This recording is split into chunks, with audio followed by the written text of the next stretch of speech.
Oi, bom dia. Nós vamos estar mais uma vez cultuando ao Senhor, né, estudando, conversando a respeito do ensino bíblico, a respeito da revelação de Deus para toda a humanidade. E o texto bíblico que temos hoje para a gente começar, né, este culto é o Salmo 119, versículo 34. O texto diz exatamente assim: Senhor, dá-me entendimento para que eu guarde a tua lei e a observe de todo o meu coração. Senhor, dá-me entendimento.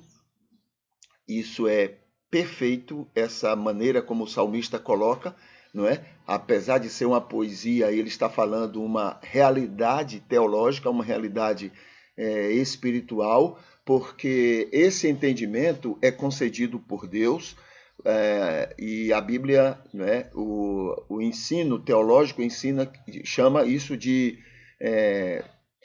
iluminação do Espírito. O Espírito ilumina, é quem dá entendimento, tá? Isso é só para algumas pessoas? Não, é para todas as pessoas, porque Deus quer que todos compreendam bem aquilo que ele revela, né? Então todos entendem, todos têm essa iluminação.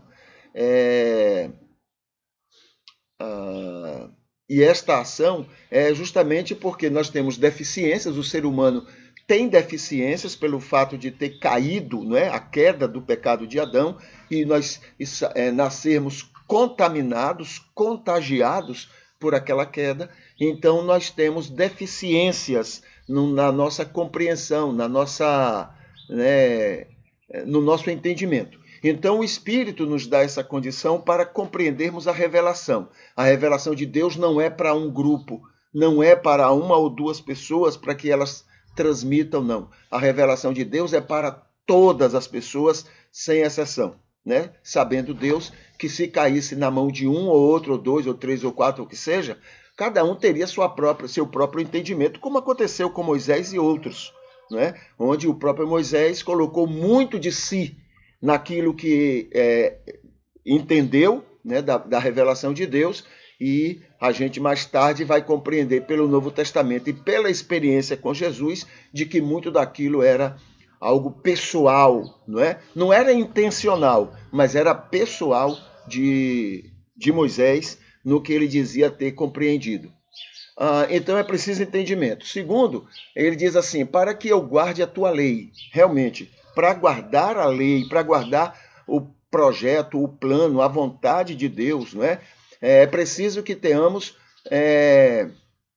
deixe-me ver, não somente entendimento, mas é preciso que tenhamos essa direção do Espírito. É preciso que a gente tenha essa ajuda da graça de Deus. Sozinhos, mesmo com todo entendimento, a gente não conseguiria por nós mesmos. É preciso que haja transformações, mudanças em nós, para que a gente possa, não é, guardar.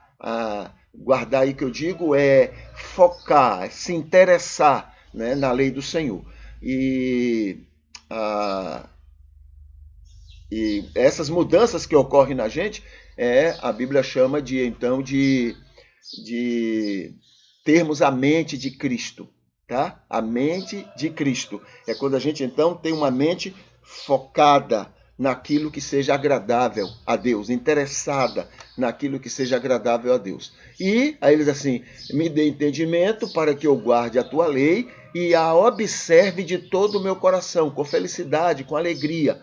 Ora, sem essa ajuda de Deus, sem essa ajuda do Espírito, não vai haver muito prazer em abrir mão da nossa vontade para fazer e focar e querer a vontade de Deus, tá? Não há esse prazer, não há essa alegria. Se alguém disser que tem, isso é conversa fiada, né? Isso é uma luta que a gente tem para querer gostar daquilo que a gente, na verdade, não gosta. É querer fazer festa, né? Querer, essa aí vem da vontade. É querer ter alegria, prazer de comer chuchu sem tempero, né? E o chuchu a gente sabe que tem lá suas virtudes para o ser humano, e a gente come sabendo que vai produzir saúde, mas prazer mesmo aí é uma outra coisa, né? Gostar de comer aquilo é outra coisa. A mesma coisa é abrir mão da nossa vontade para fazer a vontade de Deus, né? Dizer que isso dá prazer, não, isso não dá prazer.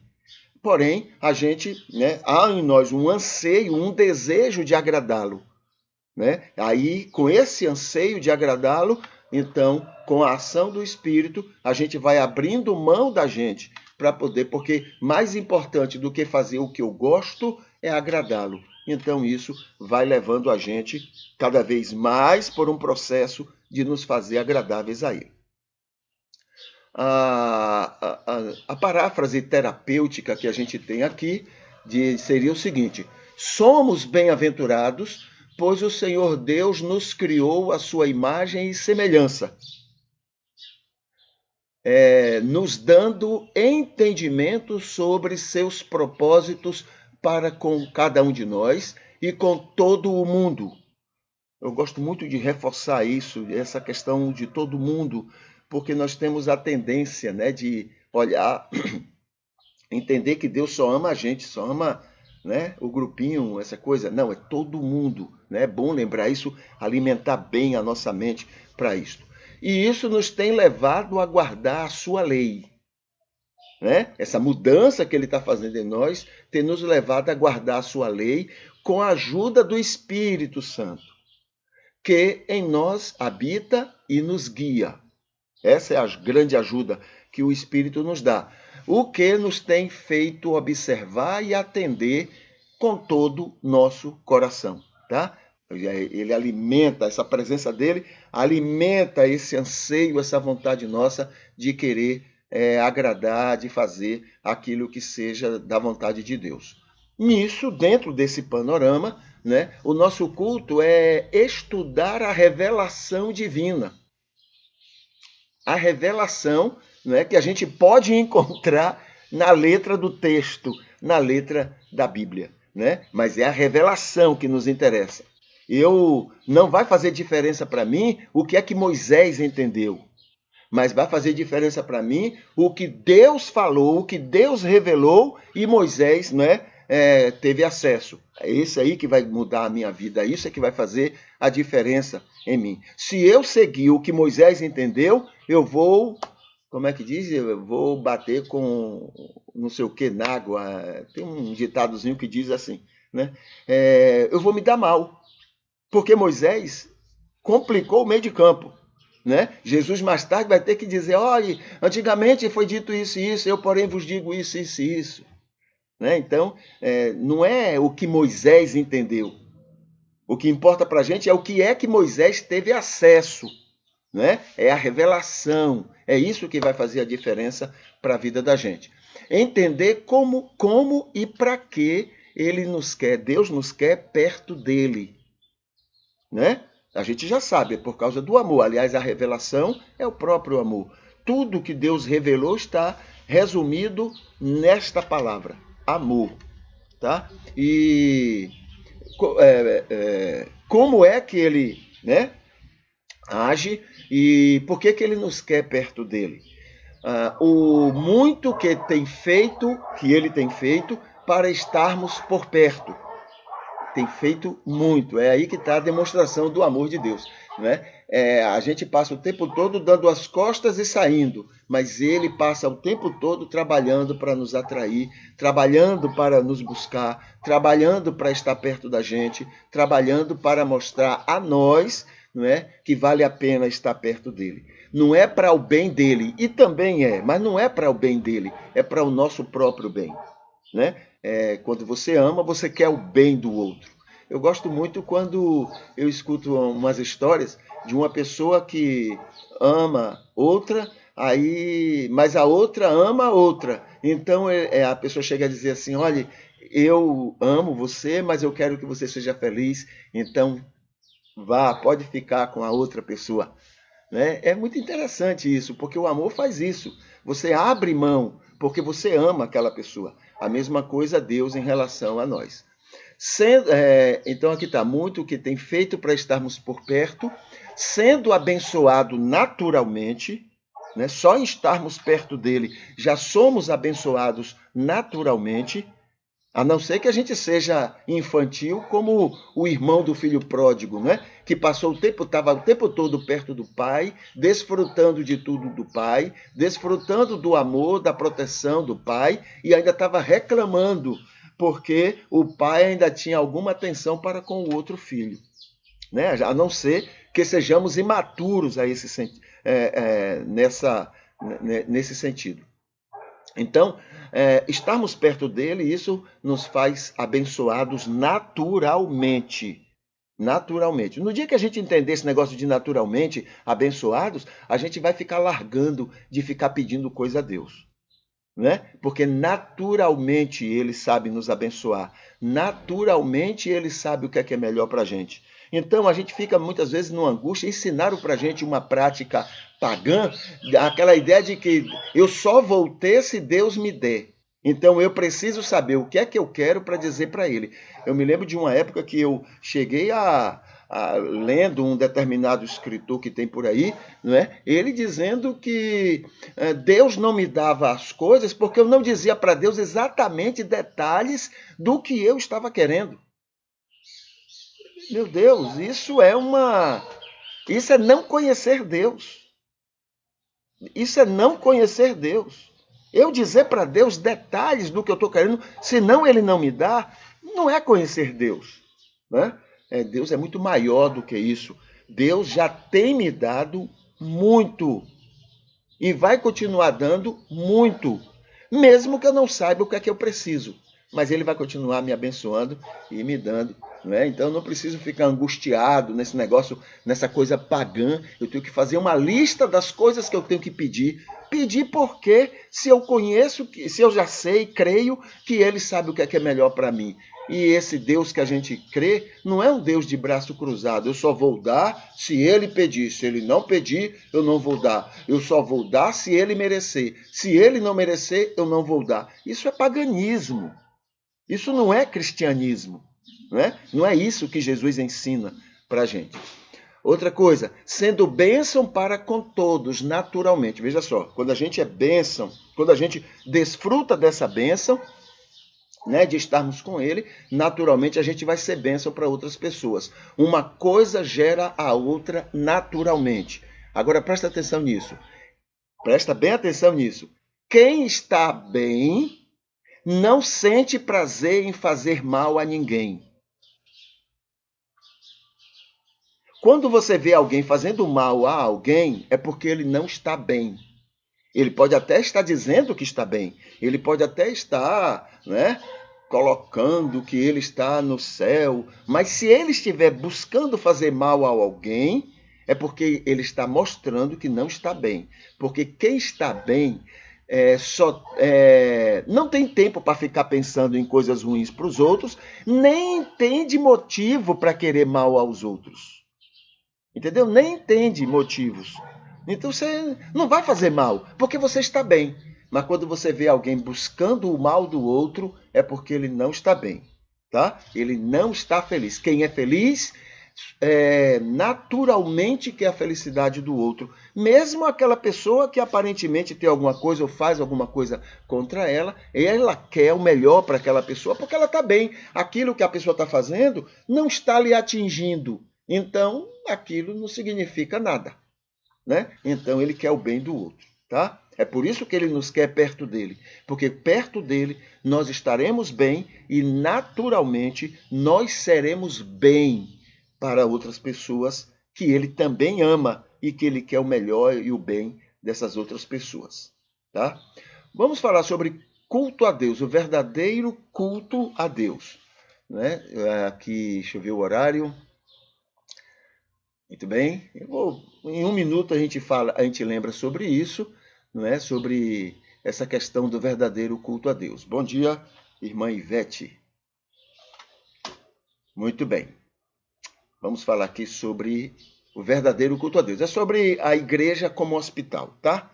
Aquilo que a gente tem lembrado. Esse é um verdadeiro culto a Deus. Um grande exemplo de culto verdadeiro a Deus. Igreja não é lugar para ficar, né, elogiando, dengando, não é só para isso não. Isso também, isso, né? A gente aprendeu a fazer esse negócio, então a gente faz. A gente procura dengar Deus, bajular Deus, a gente procura, né? Mas sabendo que o verdadeiro culto a Deus é fora da igreja. É lá fora que estão as pessoas. Lembra da história do filho pródigo? Né? Lá estava a casa, lá estava toda a propriedade, lá estavam a família, o pai, mas na verdade o pai estava de olho lá fora, porque lá fora é que tinha gente que ele amava e que estava lá do lado de fora. Então, igreja, para agradar a Deus, ela não cuida, não é voltada para ela, é voltada para fora. Entendeu? Então, esse é um verdadeiro culto a Deus. Acolher o mundo como Jesus acolheu, né? Lembra da adúltera? Então, Jesus ali deu um grande exemplo do que seja uma igreja hospital. Então, veja só aqui alguns itens que eu coloquei para a gente chamar a atenção. Um hospital completo para doentes e imaturos. Isso é que é uma igreja, né? Quando é igreja, age assim espontaneamente. Quando é igreja, né? Quando o trigo é dominante no rebanho, ela age assim, como igreja. Não precisa de estratégias para isso. Não precisa ficar criando estratégias para que ela se comporte como igreja. Naturalmente, ela vai se comportar como igreja, porque é uma igreja.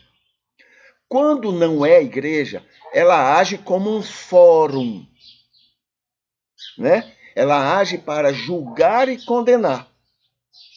Entendeu? Ela não é um hospital, ela é um fórum, ela é uma delegacia, ela é uma, né? Enfim, não é um hospital, tá? Quando o joio é dominante no rebanho, então ela age como um fórum, um lugar para julgar e condenar as pessoas, tá? Pessoas de dentro e pessoas de fora. Inclusive, tem muita gente, tem muitos grupos religiosos que, para se sentir bem, precisa diminuir os outros grupos, né? Precisa, enfim, né? Isso acontece. Não há estratégia que evite isso. Pode criar 1000 estratégias dentro da igreja, né? Pode criar 1000 situações para ela não se comportar como fórum, mas não é a questão do ambiente, é a questão interna das pessoas. E isso quando o joio é dominante naquele rebanho. Então, não é um hospital, é um fórum. É um lugar para se julgar e condenar as pessoas como elas são ou o que elas fazem. Como é que age um hospital creche? Vou falar rapidamente por causa do horário. Portas abertas todo o tempo. Portas que eu estou falando aqui não é necessariamente portas físicas, não. É acolhimento, está aberta, né? Permanentemente para cuidar das pessoas.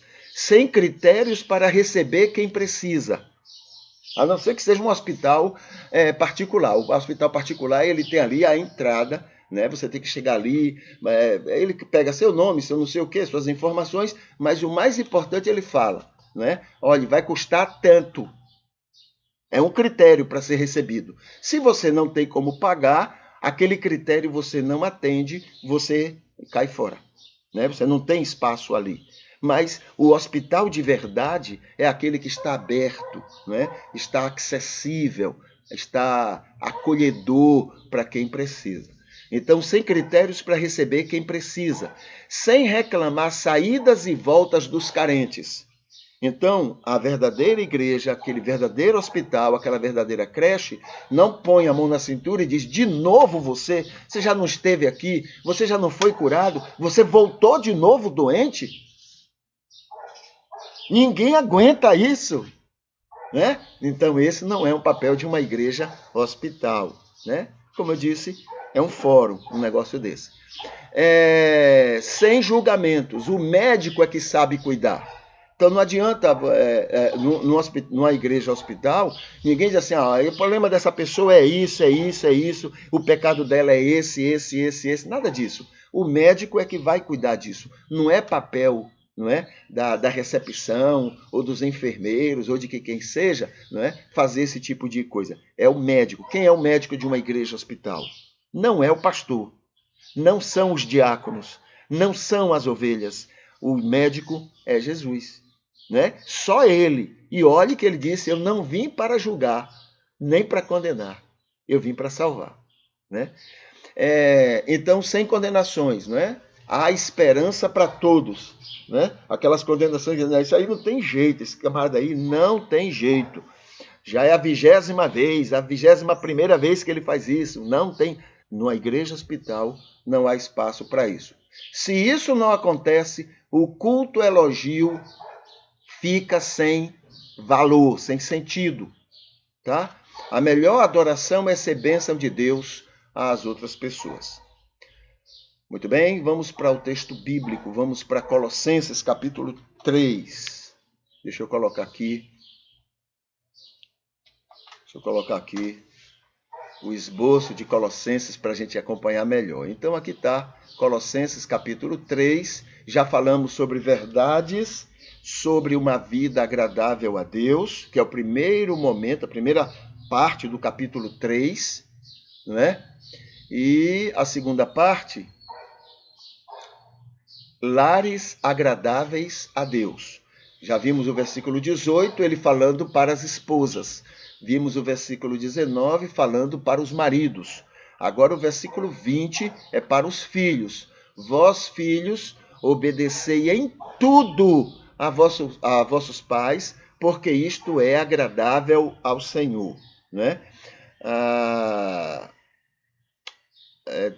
Lá em Efésios, ele mencionou isto de uma outra forma que complementa bem essa informação. Mas tem a ver com a mesma coisa que ele falou com as esposas. Quando ele disse, vós mulheres, sede submissas aos vossos maridos, como convém no Senhor. Como convém, né, no Senhor. Como Jesus, a ideia é essa.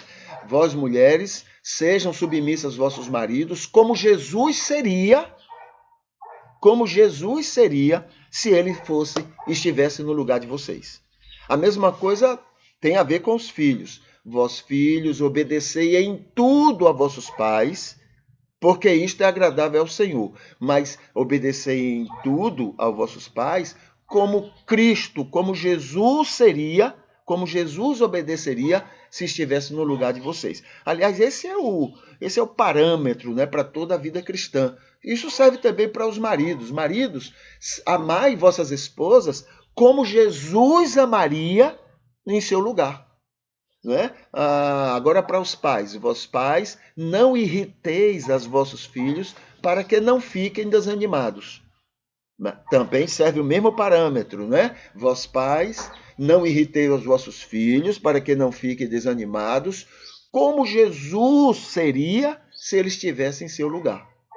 Então, o nosso parâmetro na vida cristã, o nosso modelo, nosso exemplo maior é Jesus. Então, eu devo ser uma esposa como Jesus seria se ele fosse uma esposa, não é? Como se ele fosse esposa do meu marido, né? Porque cada caso é um caso, não existe uma regra específica para todos os casos. Cada caso é um caso, né? Então, eu devo ser uma esposa do meu marido, como Jesus seria se ele estivesse em meu lugar. Eu devo ser um esposo para minha esposa, como Jesus seria em meu lugar. Eu devo ser um filho, né? Um filho obediente, como Jesus seria se ele estivesse em meu lugar. E eu devo ser um pai ou uma mãe atencioso, cuidadoso com meu filho, como Jesus seria se ele estivesse em meu lugar. Então, o parâmetro básico é isso. Jesus não serve só para esse aspecto, a gente já viu. Jesus serve para até analisarmos todos aqueles ensinos. Vamos lembrar de um? Vamos falar sobre filho. Lá em Moisés diz assim, a orientação que ele entendeu de Deus, ele colocou assim, os filhos que são desobedientes aos pais devem ser levados lá para a entrada da cidade para que ele seja apedrejado. Apedrejado. Aí a pergunta é, Jesus orientaria uma coisa dessa? Jesus agiria com seu filho desobediente dessa forma? Entendeu? Então eu vou saber se é de de Moisés, se é da cabecinha pequena de Moisés isso, ou se é da revelação de Deus. A revelação de Deus é amor. E aí Jesus é amor. Então eu vou entender se isso é de Deus ou é da cabecinha pequena de Moisés. Mesmo que ele tenha dito que foi Deus que mandou fazer. Entendeu? Então, Jesus é o critério para a gente compreender o que seja ou não, da parte de Deus. Muito bem, vamos falar aqui sobre incômodos. O que deveria nos incomodar como cristãos. Isso deveria estar público. As pessoas saberem o que nos incomoda como cristãos neste mundo. Já falamos alguns aspectos aqui. A Inquisição cristã, isso aqui, hoje a gente vai falar sobre o que nos incomoda na história da humanidade, tá? No mundo inteiro, digamos assim, deveria incomodar todos os cristãos, o cristianismo em si. As pessoas precisariam conhecer esse cristianismo como incomodados, envergonhados, lamentosos por essas coisas que a gente está mencionando. Primeiro, lamentar, nos sentir incomodados pela Inquisição cristã que nós desenvolvemos na Idade Média. Quanta gente foi morta porque nossas cabecinhas egoístas e intolerantes entenderam que estaria agradando a Deus matar aquelas pessoas.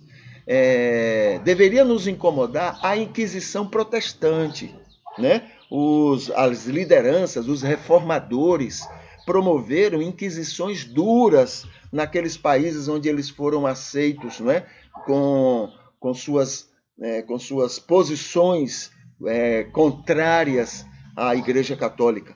Mas eles também produziram uma inquisição própria, cada um com sua maneira. A Inquisição cristã em nossos dias, ainda existe muita inquisição hoje. Muita.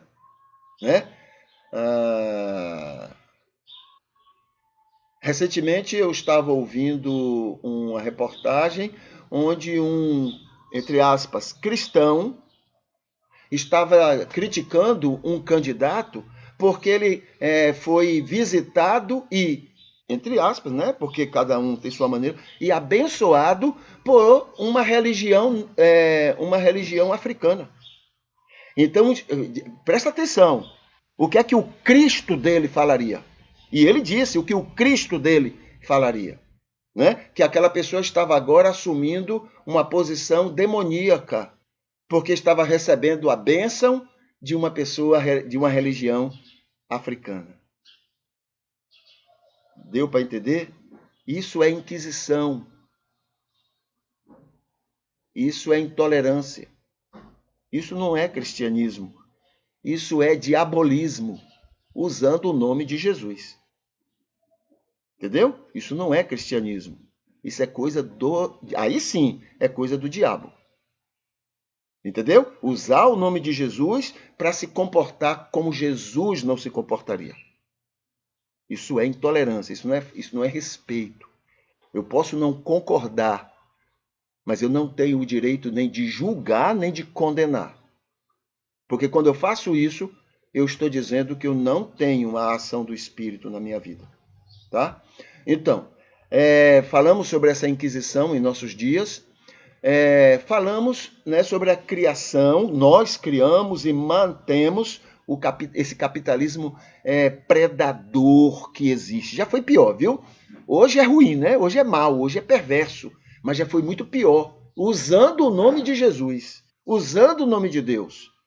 Hoje, o mundo nos deu limites. Então, hoje você pode explorar uma pessoa 8 horas por dia. Antigamente eram 16 horas por dia. Era escravidão, registrada em lei. Entendeu? Então, estamos chegando a uma melhora. Apesar que, de vez em quando, esses direitos são tirados novamente. Então, nós criamos isso. E ficou da gente conversar um pouquinho hoje sobre sociedade anônima. Sociedade anônima é uma das coisas mais diabólicas que existe dentro do capitalismo. Então, vamos analisar alguns aspectos. Na sociedade anônima, pensa aí na sociedade anônima, você não sabe quem são os donos. mas tem donos. Né? Eles são donos daquela empresa. Você não sabe. Aquelas empresas, então, exploram o mundo, pelo mundo todo, cobram, tiram, exploram, enfim, as pessoas, enriquecem e enriquecem essas pessoas. A sociedade anônima faz assim, quer ver? Por exemplo, vimos agora a Ford, ela faz assim, como outras sociedades anônimas, viu? Ela faz assim, está previsto ter um lucro de 500 milhões no ano em tal país. Aí viram que não vai chegar a 500 milhões. O lucro vai ser de 499 milhões. Então, vamos fechar. Despede todo mundo, tira todo mundo, porque vamos ter prejuízo. Porque nós não vamos ter os 500 milhões. A gente só vai ter 499. Aí, esses donos, que a gente nem sabe quem é, a gente sabe, né? Mas não está muito declarado quem são. Então, o que é que eles fazem? Eles lucram com essas empresas, digamos, eles lucram, chegam para eles 100 milhões de lucro. Aí eles pegam desses 100 milhões, eles pegam 1 ou 2 milhões, voltam naquele país e doam.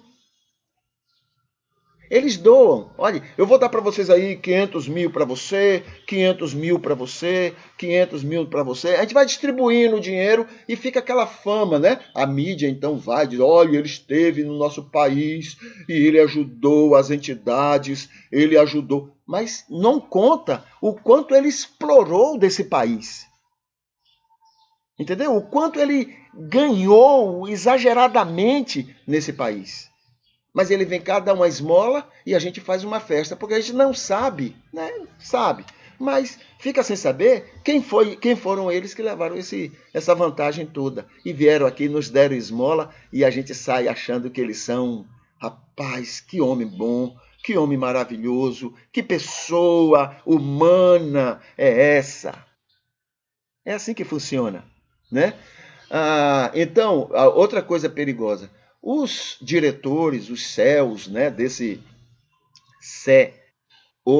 né, dessas empresas, eles são, digamos que classe média, né? Não são os donos, não, classe média. Eles são empregados. Aí eles fazem assim, eles recebem uma meta para cumprir. Se não acontecer, simplesmente são dispensados e outro entra no lugar dele. Então o que é que ele faz para poder ganhar as metas dele? Eles corrompem políticos, eles compram o jeito de leis favorecerem eles compram juízes, compram mesmo, é grana mesmo, eles sabem como fazer isso. Compram tudo, porque eles são obrigados, porque essas empresas têm que dar lucro, porque senão eles perdem o emprego deles. Entende? Recebem grandes incentivos essas grandes empresas. Grandes incentivos, não é? Fiscais e outros incentivos. Sabe como é que uma cidade, né, para receber aquela empresa, né? Olha só, além de isenção de impostos por 5 ou 10 anos, não pagam imposto. A cidade ainda pavimenta o lugar que eles vão trabalhar, colocam toda a estrutura para eles, facilita tudo. É assim que funciona. O pobre, né, a classe média ou o pobre que tem suas empresas tem que ralar, dar duro para poder dizer. Eles não têm isso. Outra coisa, se a sua cidade não fizer isso para mim, eu faço isso na outra cidade que vai fazer. Aí a outra cidade faz. Facilita tudo, pavimenta, deixa um ambiente apropriado, esgoto, tudo, né? Fora, não está vendo esses atacadões que tem por aí, né? Distribuídos pelo país? É a mesma coisa. Até as mercadorias que eles têm não é deles. A mercadoria é assim, os fabricantes colocam lá e o que eles venderem, eles ganham e os fabricantes ganham. Tem um nomezinho apropriado para isso, não estou me recordando, né? Mas é assim, tudo facilita para quem não precisa de facilidade. Veja como é a estrutura de Mamon, O sistema de Mamon funciona assim. Entendeu? Quem não precisa de facilidades, as leis, os juízes, os executivos, né, os prefeitos, os governadores, os presidentes, ficam ali criando para poder facilitar para quem não precisa de facilidade. Agora, os pequenos, né, os que precisam de ajuda, esses não. Isso aí tem que dar, eles dão duro sozinho, eles entram na concorrência sozinhos, eles têm que se virar sozinhos. Não tem que ter proteção para eles.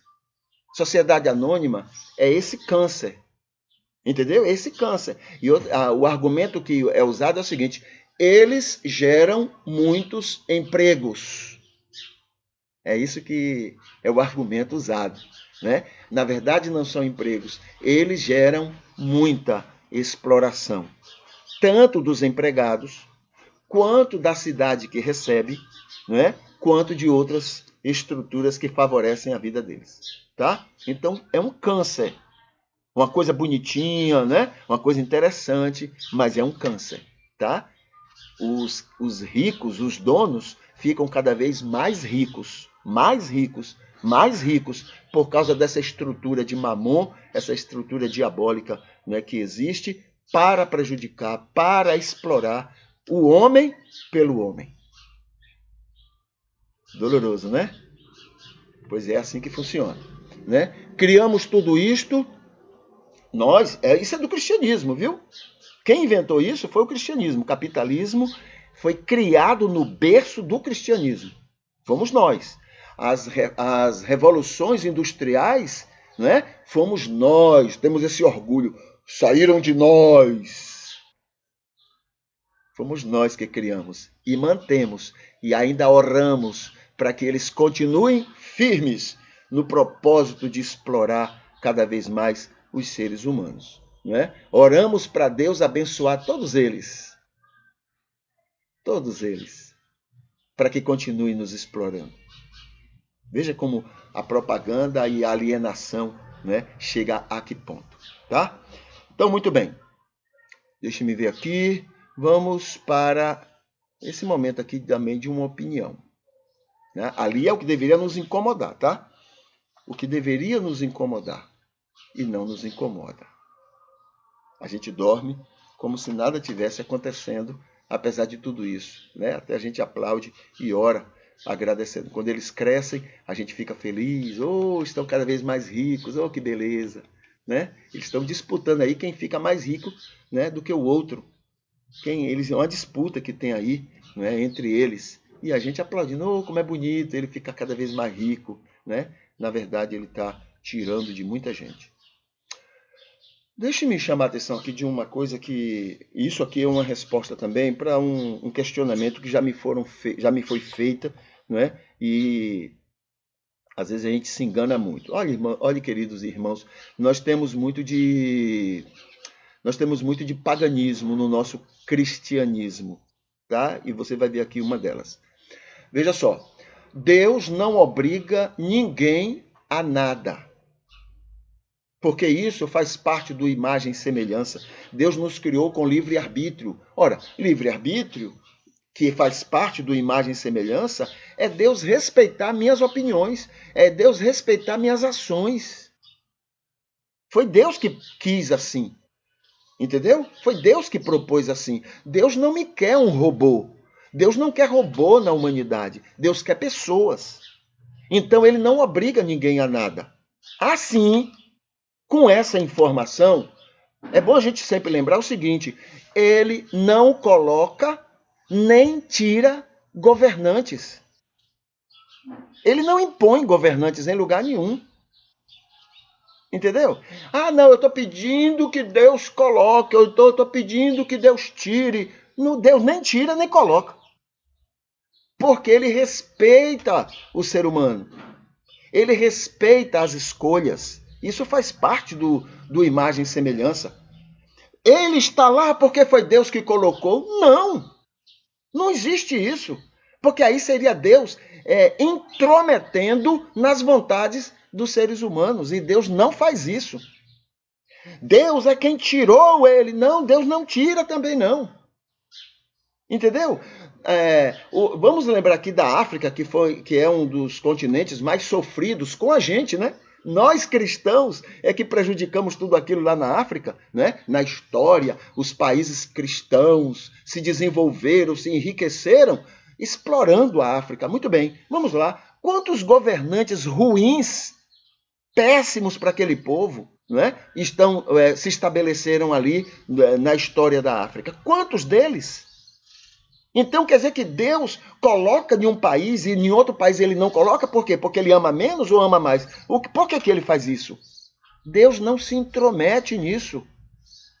Entendeu? Então, Deus, tira fulano, Senhor. Não, não vai tirar, ele não tira.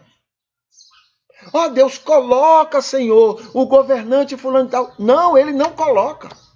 Não tem para onde correr. Você pode fazer 300 orações, 300 dias de oração, ele não coloca, porque a orientação dele é respeitar o ser humano. E nós, com as nossas tolices, com as nossas fraquezas, é quem escolhemos os candidatos, escolhemos as pessoas. Entendeu? Agora, veja só, ele não coloca, nem tira governantes. Ele respeita e, por amor aos governantes e a nós, ele nos capacita a superar as deficiências as deficiências resultantes disso. Entendeu? A Bíblia coloca assim: não veio sobre vós provação senão humana, mas fiel é Deus, que não vos deixará provar acima do que podeis. Antes, com a provação, com a tentação, com o problema, ele vai dar o escape para que possamos suportar.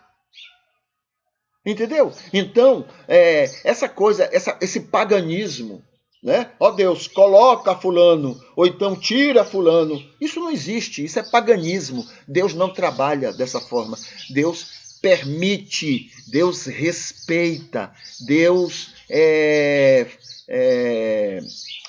tolera, digamos assim, as nossas decisões, o que a gente toma de decisão.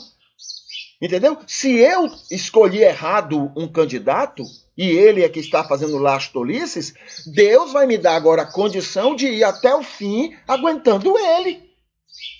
Se eu escolho um candidato bom, que eu digo, é todo mundo, né, a maioria, escolher um candidato bom, Deus vai nos dar condição para que a gente vá até o fim com ele. Mas a nossa tolice pode tirar também. E Deus vai respeitar. Mas tá tão bom, tá todo mundo bem. O povo que Deus ama está indo bem, então Deus não vai tirar, não vai deixar que essa pessoa saia. Não, ele deixa, porque ele respeita as nossas tolices, os nossos enganos, as nossas falhas. Ele permite. Agora, ele nos dá a condição para a gente superar, né, para a gente suportar essas situações. Entendeu? Então, quando alguém chegar para você, né, haja como cristão e não como pagão. Vamos orar para que o Brasil melhore, vamos orar para que o mundo fique melhor, vamos orar para que a minha cidade fique melhor. Isso é conversa fiada, porque Deus já está fazendo, tem um ditado assim, das tripas coração. Deus já tem feito das tripas coração para que as coisas sejam menos prejudiciais para as pessoas que ele ama. Entendeu? Não está vendo esse mundo caótico aí? Esse mundo... Está aí esse negócio de clima, esses problemas todos que estão ocorrendo. Sabe o que é que o mundo está falando? Sabe o que é que eles respondem? Que é culpa sua. Que é culpa minha. Porque a gente está usando isso, está usando aquilo, está comprando isso, comprando aquilo, porque a gente está usando muita água, porque está usando muita energia. A culpa é minha e sua. Mas não é não. A Bíblia coloca: o amor ao dinheiro é a causa de todos os males. O amor ao dinheiro é a causa de todos os males. Entendeu? Sabe de quem é a culpa? Não é minha e sua, não. A culpa é de quem é ganancioso e quer enriquecer de qualquer forma e está aí prejudicando o clima, prejudicando o planeta, prejudicando tudo, porque eles estão cada vez mais ricos. Não é culpa minha e sua, não. A mídia está errada. Errada não, porque a mídia é deles. Então, bota a culpa em você. A culpa não é deles, não. Eles estão certos em estarem enriquecendo. Eles estão certos. Errados somos nós. Nós é que estamos prejudicando o clima do planeta. A ideia é essa.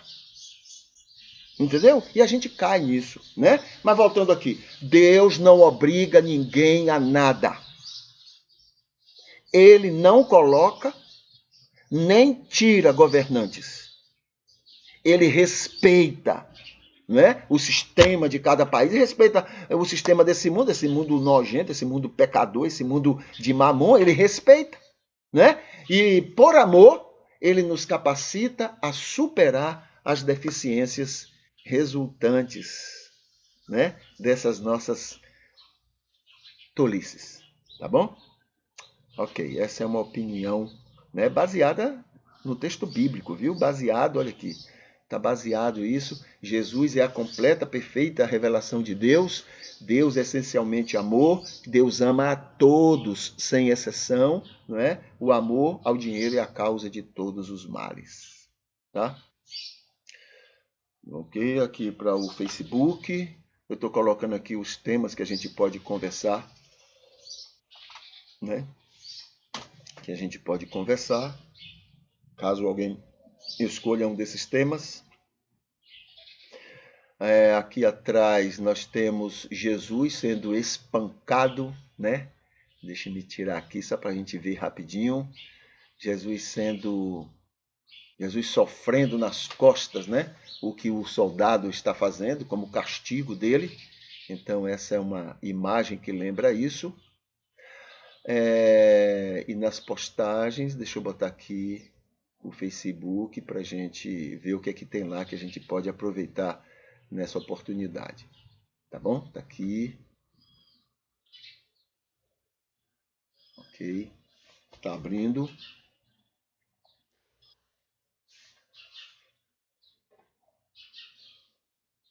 Deixa eu ver. Se abre. Abriu. Tá aqui o nosso culto de hoje, né? Tá aqui, cadê? Tá aqui. Aqui tá o culto de hoje.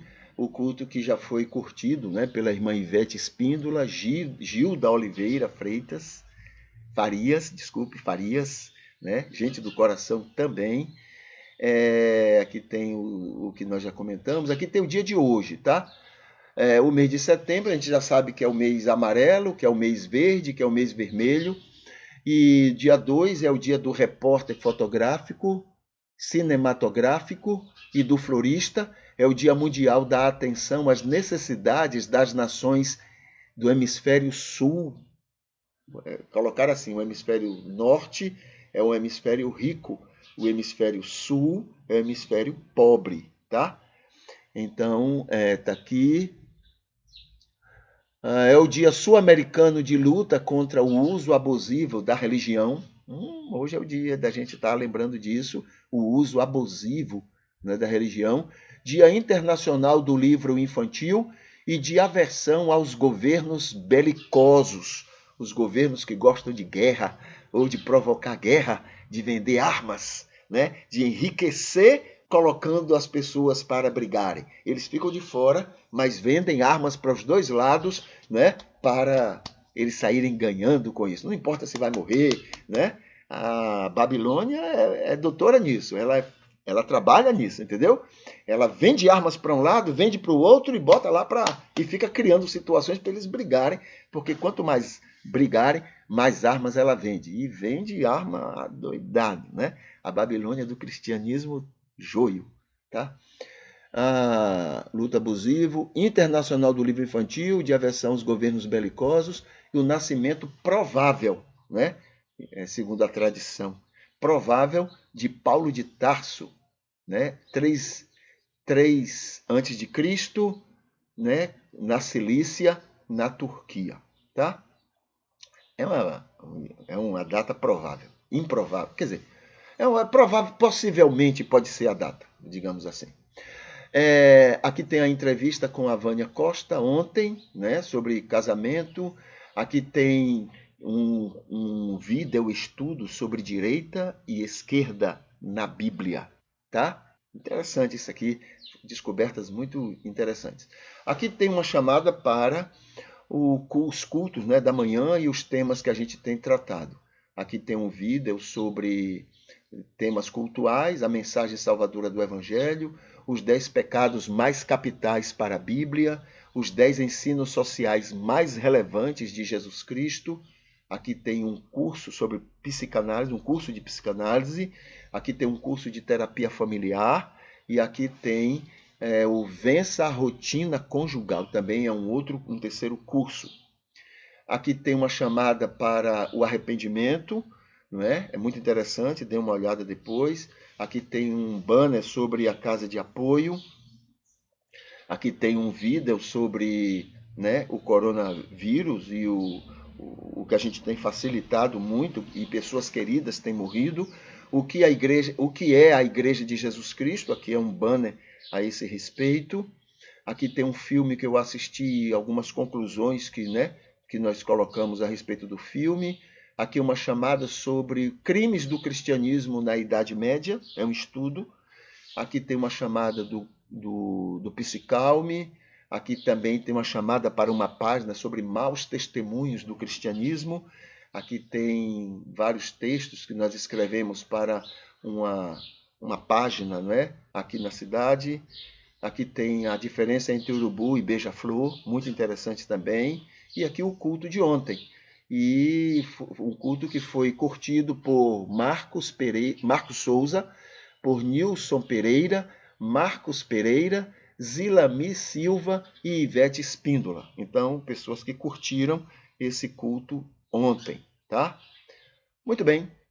A gente não vai tratar de outro assunto, porque o horário não deixa. A gente vai então para a nossa oração. A gente vai orar, a gente vai agradecer, né? Porque Deus está fazendo em nós o milagre de parecer com Jesus e pedir para que o mundo possa ver esse milagre estar acontecendo na vida da gente e o mundo possa desfrutar melhor disso, tá? Estarmos cada vez mais parecidos com Jesus Cristo.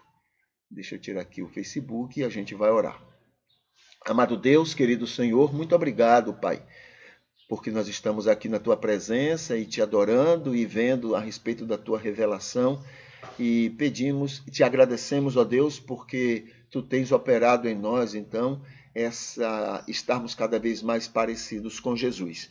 E pedimos que o mundo ao nosso redor possa perceber isso, o mundo ao redor possa, ó Deus, desfrutar disto.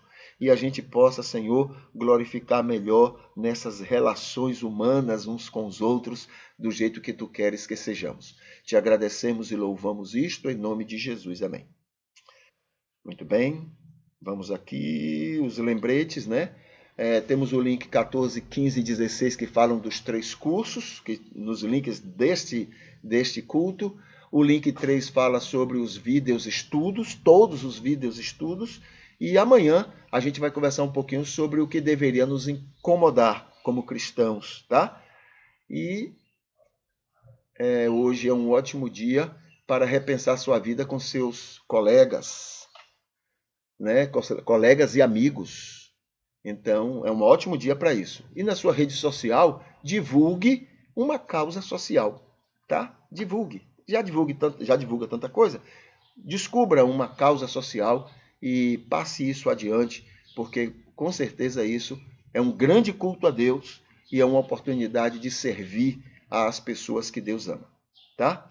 A gente fica por aqui, a gente vai colocar uma musiquinha aqui para encerrar e a gente vai se despedindo, né, nesse momento, tá bom? Deus abençoe, ótimo dia para cada um.